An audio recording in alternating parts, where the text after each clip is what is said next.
Hello, this is a Stories from the Camp.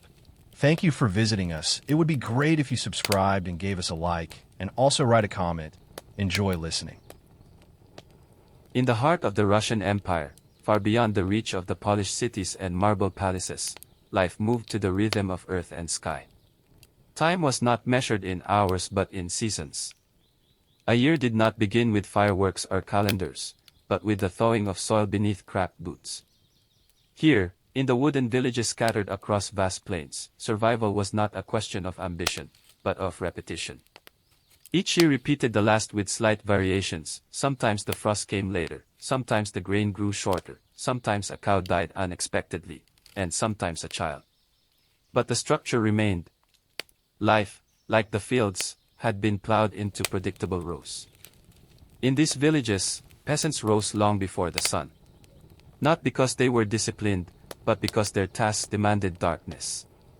Water had to be drawn, fire stoked, animals fed. Bread, often sour and coarse, waited under a towel near the stove.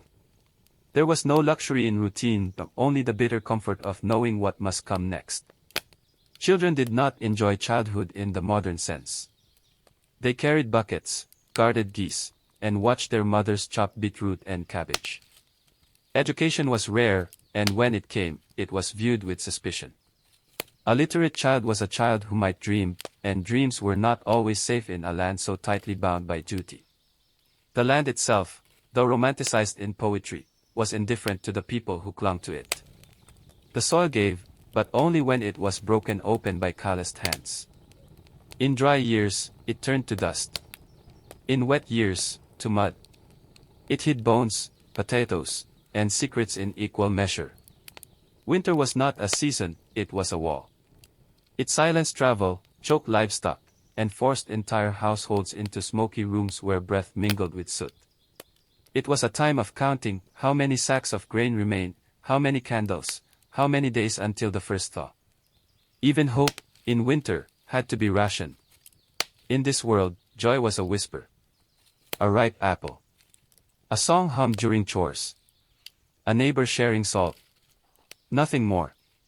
But these were lives lived fully, hard, harsh, holy in their own strange way. Not extraordinary, but never easy. And so the year began again. Winter did not arrive, it descended. Not as a picturesque transformation of the landscape, but as a weight. A presence. It fell over the Russian village like a second roof, darker, heavier, and inescapable. By the time the first snow sealed the dirt roads and rivers into silence, life inside the peasant hut had already shrunk to the radius of a fire and the reach of an arm. The izba, a wooden house built from logs without insulation, became both fortress and prison. Inside, the air was thick with smoke and human breath. The central stove, the pesh, was the only source of warmth, and it was never truly enough. Every crack in the wall invited the wind to whisper against bare skin. Frost crawled along the windows, sometimes inside the glass. Blankets, old coats, straw, and body heat formed the layers that kept families from freezing. Food was no longer cooked for flavor but for endurance. Whatever had been harvested and preserved in the autumn, potatoes, cabbage, beets, and sometimes dried mushrooms, became the foundation of every meal. Salted cucumbers and rye bread were rare comforts. If meat was available, it came from animals slaughtered in the fall and salted for the cold. Nothing was wasted. Even bones found their way into boiling pots, offering what little fat or taste they still held. Work, as understood in other seasons, ceased. The land, now buried and frozen, gave nothing. Men turned inward, repairing tools, carving wooden items for trade or future use. Women sewed and mended clothing, twisted thread, boiled linen. Children carried water from wells, if they weren't frozen shut, and helped collect firewood from piles prepared before the snow. Every movement became a calculation of whether it was worth leaving the warmth to do it, and what might be lost in the effort. Illness arrived quietly and stayed long. Coughs echoed between the log walls. There were no doctors in the village, only remedies passed down from grandmothers and whispered prayers over boiling pots. Herbs, garlic, vodka, honey, and steam, all pressed into service against fevers and pain. Sometimes they worked. Often they didn't. There were no antibiotics. A cold could turn into something worse. Children with thin coats and thin bodies were the first to slip into stillness. The days grew shorter until daylight was no more than a dim glow around midday. Oil lamps and candles were hoarded, used sparingly, their flames flickering shadows over icon corners. Icons, small, hand-painted images of saints and the Virgin, were not decoration but presence. Before them, people whispered prayers, not with hope of miracles, but with the plea for mere continuation. There were moments of celebration. The Feast of the Nativity, celebrated in early January according to the Julian calendar, brought a brief flicker of warmth into the dark. Families gathered what little they could, honey cakes, boiled eggs, something sweet if fortune allowed. Children went from house to house, singing carols and receiving small gifts, a piece of bread, a coin, a kiss on the forehead. But even joy was careful, measured. Too much laughter could provoke envy or attention, both of which were dangerous things in tightly wound villages. Winter also brought death. The old, the frail, and sometimes the unlucky, they passed quietly, often in the night. A chill that never left the chest. A fall on the ice. A fire that went out too early. The ground, frozen like iron, made burial difficult. Sometimes the dead waited, laid out in sheds or barns, until the thaw allowed the digging of graves. Death, like birth, was part of the rhythm. It didn't surprise. It simply arrived. And yet, beneath the stillness, life continued. Silent, slow, bundled in cloth and ritual. People endured because they had to. Not from optimism, but from understanding. Winter was not the end, only a chapter. A brutal, beautiful, necessary chapter carved deep into every year. Spring did not arrive with warmth or celebration. It crept into the village reluctantly, disguised as wet air, gray skies, and the smell of thawing earth mixed with rot. The snow, once pristine and dry, turned into slush. Roads disappeared under thick, clinging mud. Boots stuck. Wheels sank. Everything moved slower. The sun, pale and hesitant, offered little comfort. Inside the wooden huts, people stirred not from hope but from necessity. The cellars had been picked clean. The last potatoes were soft and sprouting. Cabbage brine turned sour. Bread, if there was any left, was dark, dry, and cut thin. Some households ground dried weeds into flour substitutes. Others simply fasted longer than religion required. Hunger in spring was not a poetic image, it was a dull pain behind the eyes, a weakness in the limbs, a silence around the table. The land, frozen and useless for so many months, now demanded attention. Patches of bare soil appeared between snowdrifts. The fields needed to be readied before it was too late. If plowing began even a few days behind schedule, the entire harvest could suffer. But the ground was stubborn. Hard in some places, swampy in others. Oxen or horses, if the family still had one, were thin and slow after the winter. They strained against the weight of the wooden plow, their ribs visible, their breath steaming in the cold air. Men walked the perimeter of the land, inspecting it silently. Soil was held in hand and crumbled between fingers. They spoke few words. The work ahead was not unfamiliar, but always overwhelming. The peasant never owned the land, he merely served it, year after year, with hope that it would not betray him. Women took to their tasks with quiet urgency. Gardens behind the isbas were cleared of last year's debris. Ash from winter stoves was scattered on planting beds. Seeds saved from the previous summer were carefully sorted. Cabbage, turnips, and onions, nothing grown for beauty, only survival. Firewood was still needed. Laundry had to be thawed and boiled. Chickens returned to the yard. Children were bathed for the first time in months. Children did not play in spring. They worked, just like everyone else. Boys followed their fathers to the fields or chopped kindling. Girls carried buckets, hauled snowmelt, and helped prepare the gardens. Their hands cracked from cold water, but they did not complain. Complaints were as rare as sweets. Religious holidays offered the only break in the monotony. Easter came late in the Russian calendar, often colliding with the backbreaking work of plowing. Still, it was honored. White cloths were laid on wooden tables. Eggs were boiled, sometimes dyed with onion skins. Families scraped together ingredients for sweet bread. Even if rations were low, the sense of ritual was not abandoned. Easter was not only about Christ, it was about surviving the winter and asking for a gentler summer. But after the icons were kissed and candles burned down, reality returned. The mud deepened. Cold rains fell. Pigs wallowed. Sheep needed shearing. The forest, once a source of firewood, now swallowed carts in muck. Travel was nearly impossible. Traders did not come.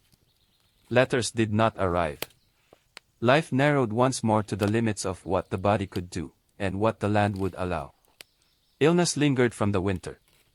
Coughs that began in December dragged into April. There were no doctors. Birch sap was boiled. Garlic was eaten raw. Tea, if available, was made from dried raspberry leaves or wild herbs. Spirits helped numb the pain, if not cure it. Spring was not a time of rebirth. It was a test, wet, hungry, and thankless. And it passed only when the fields were sown, the tools cleaned, and the peasants, exhausted and dirty, looked ahead to the harsher heat of summer. Summer was not a time for rest. It was not a season of ease or leisure. It was the peak of labor, the stretch of days when survival depended entirely on the human body's capacity to endure. The sun, once a welcome sight after the long winter, now rose too early and burned too long. Its heat did not bring joy, it brought sweat, thirst, and fatigue. In the Russian village, summer began not with flowers, but with dust. The roads dried and cracked. The fields turned from soft and muddy to firm and demanding. The scent of smoke mixed with the earthy sharpness of manure and hay. Each day began before the first hint of dawn. The rooster's call was not a signal, it was already late. In many homes, families rose when the stars still clung faintly to the sky. Men and women divided the day like a battlefield. Fields were plowed again for late crops. Weeds had to be pulled. Fences repaired. Hay cut and raked. The sight became an extension of the arm, swinging in wide, rhythmic arcs, hour after hour, under the beating sun. A moment of distraction meant uneven cuts or a twisted ankle. A dropped tool might not be found again until autumn. Children worked as well. They drove cows to pasture. They gathered berries in the forest. They watched fires under cauldrons of boiling laundry. They scared birds from the fields. Their games were moments stolen in between tasks, and even play came with risk, falling into a river, stepping on a nail, provoking a snake in the tall grass. Midday meals were brief and taken under shade if it could be found. A slice of dark bread, a bowl of soup, sometimes just water and salt. No one sat long. The day waited for no one. Afternoon heat was worse. Sunstroke was common, as were cuts, blisters, and infections. But the work continued. Everything depended on it. Crops did not wait for comfort. In villages near forests, summer brought opportunities. Mushrooms were gathered and dried. Wild herbs and flowers were collected for medicine and trade. Families preserved what they could. Cucumbers went into barrels, berries into jars. Time was running even during abundance. Everything had to be prepared for the months ahead, when nothing would grow. Despite the pressure, summer also held moments of fragile beauty. A cool evening breeze. The sound of frogs after a storm. A neighbor offering cloths. Girls weaving flower crowns. Songs hummed during work, not for joy, but for rhythm and memory. The smell of fresh cut hay. The buzzing of bees around blooming linden trees. Washing was done in rivers. Women kneeled on smooth rocks, scrubbing linen until their hands bled. Clothes were beaten, wrung out, hung over bushes and fences. Clean did not mean spotless, it meant usable. Children splashed in the shallows, then wrapped in wool shawls to dry.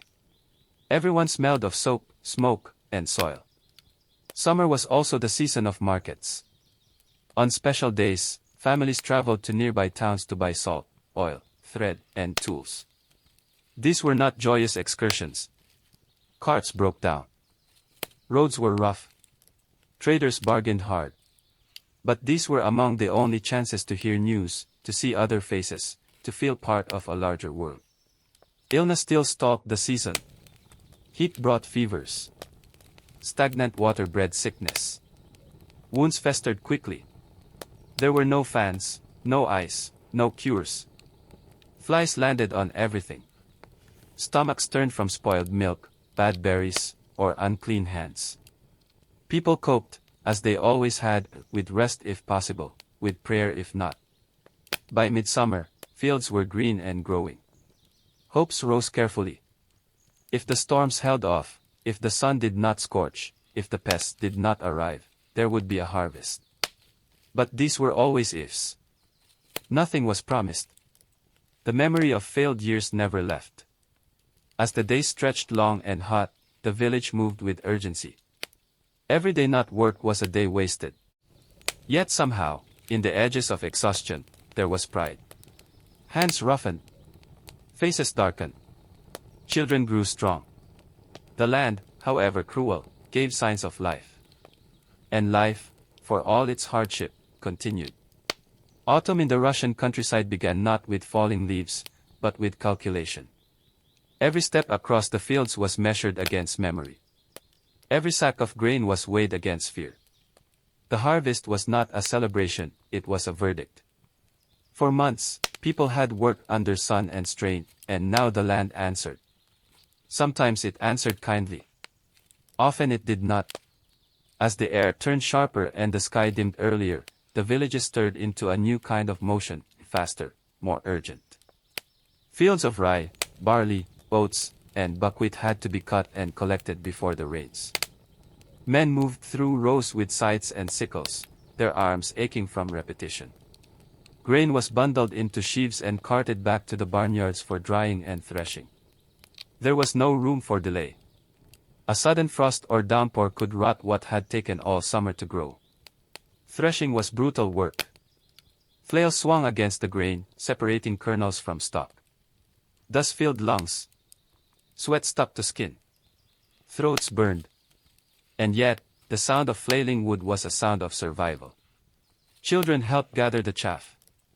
Women collected the grain into sacks, eyes always checking for signs of mold or dampness. If a sack spoiled, it might poison the bread months later. No mistake was small. At the same time, the gardens near the isbas were stripped of their last offerings. Cabbage heads were chopped and packed into barrels with salt. Carrots were pulled and stored in pits lined with straw. Beets were scrubbed clean. Onions were braided and hung from beams. Potatoes, the heart of the winter diet, were dug up by the basketful and laid to dry before being buried in root cellars. Each item had its place. Each method was known by heart. Livestock, if the family had any, faced its own reckoning. Not all animals could be fed through the winter. Chickens were thinned. Pigs were slaughtered. A cow too old to produce milk was turned into jerky, sausage, and salted fat. The butchering was done by hand, often in the open, and nothing was wasted. Bones were boiled for broth. Hooves were burned for glue. Even the blood was saved for pudding. The cold preserved what salt could not. If every storage jar sealed, every cellar packed, a temporary stillness returned. But it was a nervous stillness. No one trusted the abundance. How long would the supplies last? Would the potatoes freeze? Would rats find the grain? Would sickness come before the thaw? Alongside the harvest came accounting. Debts owed to the landowner or the collective. Grain to be handed over to officials. Livestock registered. Papers signed. There was little satisfaction in a good yield if most of it vanished from the cart before reaching the home. Despite the tension, autumn allowed brief moments of relief. Pokrov, the feast of the protection of the Mother of God, marked the turning of the season. Women lit candles for the Virgin. Families baked flatbreads and told stories of years past. Those who could afford it celebrated weddings. The soil was no longer fit for planting, and the pause in labor left space for human warmth. The village roads filled with the smells of smoked meat, sour cabbage, and damp wool. Smoke drifted from chimneys again. People mended coats. Boots were patched.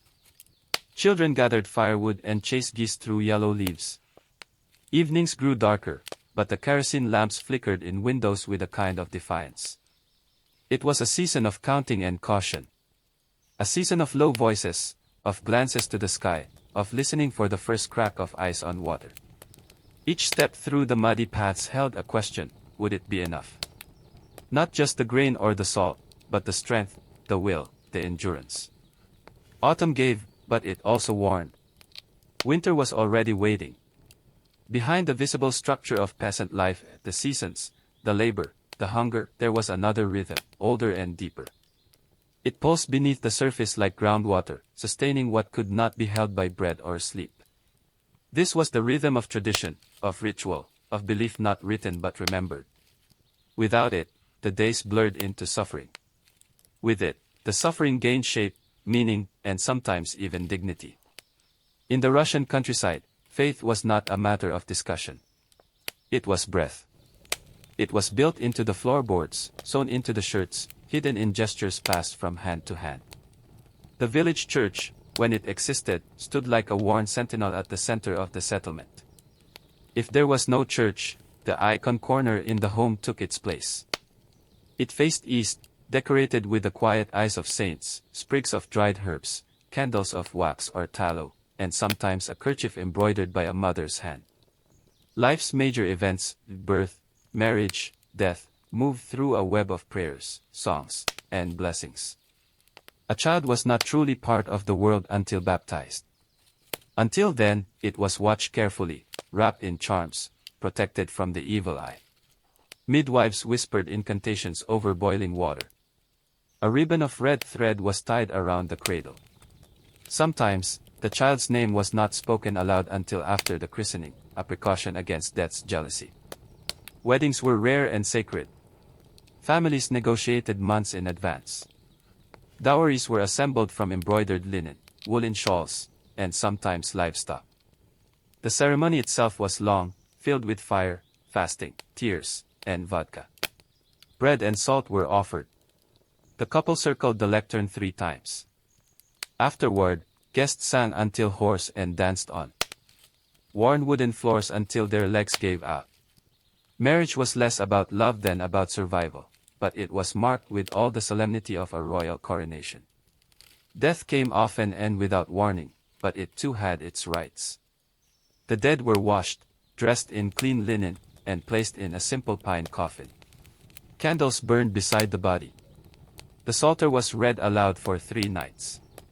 Mirrors were covered, clocks stopped, water poured from jugs to prevent the soul from lingering. The funeral procession moved slowly, led by icons and the chanting of ancient words. At the grave, earth fell heavy, but not without prayer.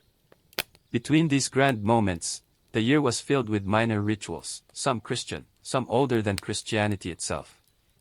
The changing of seasons was marked not only by work, but by symbolic acts, so burning straw effigies in spring, weaving wreaths at midsummer, leaving bread on windowsills in winter for unseen visitors.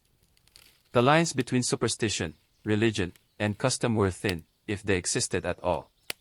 The forest, the river, the storm, all were seen as alive in their own way. A tree could remember. A well could curse. A dream might carry a warning.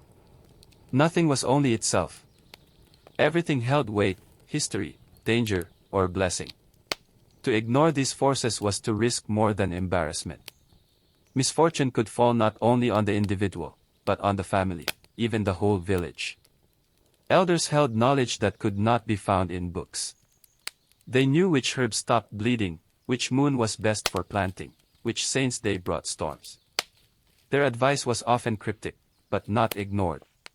Women spoke in codes when discussing illness or omen. Men traced crosses over tools before beginning a task.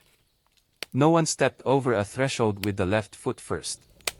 Such things were not questioned, they were done. Tradition was not nostalgic. It was not comfortable in the modern sense. It bound people to something larger than their bodies. To ancestors who had lived through worse. To a structure that had survived when governments fell, when landowners changed, when wars rolled through. It was the invisible spine of peasant life, rigid, often burdensome, but essential. Without tradition, the seasons were merely suffering. With it, suffering had meaning. Not explanation, just meaning. And in a world where little else could be controlled, that was enough. The village was not merely a place, it was a world unto itself.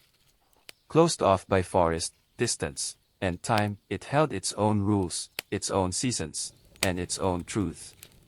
Roads came in, but they rarely led out. Travel was rare, expensive, and dangerous. Most peasants lived and died within a handful of kilometers from where they were born. The village did not only define one's address, it shaped the mind. This isolation was both physical and psychological. Forests stretched for miles, swallowing sound. Rivers flooded in spring and froze in winter, cutting off routes that were already unreliable. Letters came only when someone traveled through. News, when it reached the village, was old, filtered through mouths, and often disbelieved. Wars might be happening, rulers might be changing, but in the village, the pressing concern was whether the soil would dry in time to sow. In this sealed world, time moved differently. Days were measured by the sun's position, not the hour. Weeks were marked by market days or saints' feasts. Months were known by tasks, planting, haying, harvesting, not by calendars. Memory stretched back not by decades, but by events, the year of the bad frost, the summer after the cholera, when the landlord's son drowned. Generations overlapped like tree rings. The elderly were living archives, consulted more often than priests. Community was a necessity. In the village, no one survived alone. Neighbors shared tools, helped with thatching roofs, exchanged bread for firewood, stitched each other's wounds. But this closeness came with its own form of suffocation. Everyone watched. Everyone remembered. A debt was never forgotten. A slight passed down to grandchildren.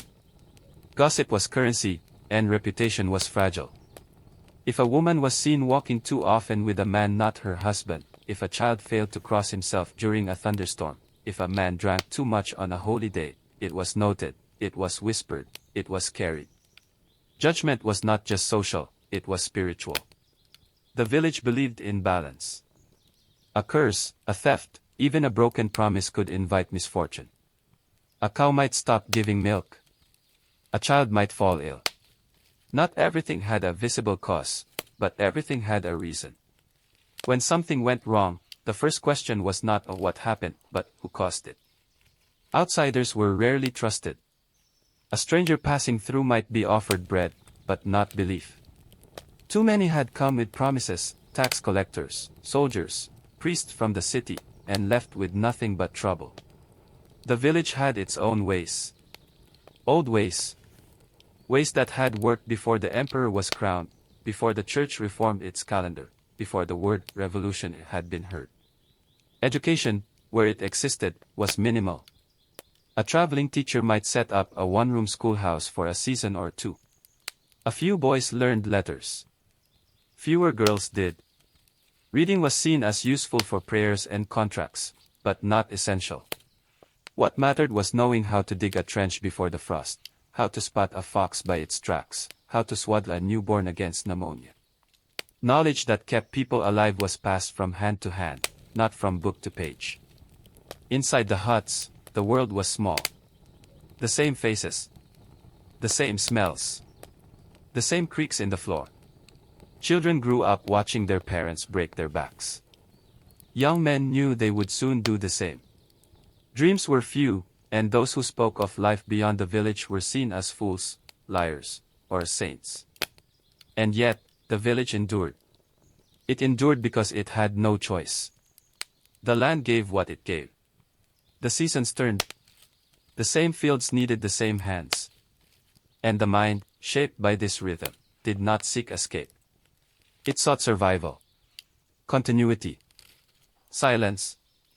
In that silence, the village mind was formed, cautious, collective, hardened, and endlessly watchful. Not free, but not broken. Bound to a world that, for all its cruelty, still belonged to them. In the peasant household, a woman's presence was constant, often unnoticed, often unthanked, but always essential. She was the keeper of rhythm, the manager of detail, the first to rise and the last to sleep. While men bore the weight of field labor and public obligation, women carried the invisible weight, the survival of daily life. From the earliest light, long before the sun crested the tree line, the woman's day began. A fire needed to be coaxed from ash. Water had to be drawn from the well, often frozen at the surface, needing to be broken with the butt of an axe. Bread dough, mixed the night before, was set near the stove to rise. If there was milk, it was stirred and strained. If there was none, the porridge was made with water and salt. Children needed dressing. Cows needed milking. Ashes needed clearing. A full list of labors completed before most in the village had taken their first step outside. The peasant woman was expected to manage everything inside the walls of the isba, and much outside them as well. She planted and tended the kitchen garden, onions, dill, garlic, cabbage. She knew when to harvest herbs for healing, how to smoke fish, where to find the berries that wouldn't spoil too quickly. She brewed, she mended, she cooked, she scraped. Her hands were calloused, stained, burned, and always moving. She carried not only the burden of work, but of continuity. She was the vessel through which customs passed. It was her voice that taught children their first prayers, her fingers that embroidered symbols onto shirts to protect against evil spirits. She lit the candles on feast days, kept the family icon dust-free, placed coins in the shoes of the dead. These rituals were not separate from her duties, they were stitched into them, inseparable from the folding of linens or the boiling of beans. Her body, too, was demanded by the household. She bore children, often many, with little rest between births. The death of a child was common. Grief was buried under necessity. The infant died in the morning, by afternoon, she was back at the oven, feeding the living. Pain, whether from childbirth, sickness, or injury, was endured silently, if not invisibly. Complaints were reserved for the very old. The rest simply continued. The seasons carved her labor differently. In winter, she spun thread from flax or wool, mended coats, patched bedding, prepared for births that often came during the long dark months. In spring, she cleaned, not for vanity, but for health, washing floors with lye, airing mattresses, boiling water to scrub the walls of soot. Summer brought the garden's full demand, as well as the drying of herbs and mushrooms. Autumn was for pickling, for fermenting, for storing. Her calendar had no empty days. Despite all this, her role rarely earned formal respect. Power in the village was claimed by men, in the council, in the church, in the field. Yet it was the woman who managed the home's economy. She tracked every handful of flour, every matchstick, every piece of string. If a house failed to survive the winter, it was her failure. If it succeeded, it was taken for granted. Still, within the boundaries of her world, there was strength, raw, unyielding strength. Women supported each other in quiet ways. They visited each other's homes under the pretext of borrowing salt or checking on a sick child, but they also brought news, advice, and company. They whispered about their husbands' moods, compared the growth of their children, passed along healing herbs or superstitions whispered by grandmothers. These moments formed an invisible network, one that sustained them through labor and loneliness. Old women held a distinct power. When fertility ended, a different authority began. The babushka became the keeper of memories, the counselor, the feared and respected voice in family decisions. Some were thought to carry knowledge of magic, of herbal cures, of curses. Whether feared or loved, they were seldom ignored. In this cycle of work, care, and ritual, the peasant woman was not merely a laborer. She was the home itself, not the walls, but the breath inside them. Her name might not appear in records. Her voice might not echo in tales. But without her, the village would crumble, not from war or weather, but from the quiet unraveling of life. As the year turned again, the cycle began to close. Snow returned to the fields like a slow, silent curtain. Paths disappeared. Footsteps grew cautious. The trees, once thick with leaves and shadow, stood stripped and hollowed. Smoke curled from chimneys, not as warmth, but as memory of effort, of hunger, of endurance. Another year had passed. Another had begun. There were no ceremonies to mark the transition. The new year was not a clean slate, but simply a continuation. The same debts. The same aches in the knees and shoulders. The same patched boots by the door. But the root cellar was full, or at least not empty. The firewood was stacked. The children, if they had survived the last frost, played by the stove, quieted only by cold and sleep. Outside, the world was indifferent. The snow did not care who toiled beneath it. The wind carried no news. And yet, within the huts, under layers of linen and bark, a pulse persisted, steady, stubborn, and slow. The life of the peasant was not marked by triumph, but by return. The return of the seasons. The return of labor. The return of life, however brittle. It was not peace. But it was enough.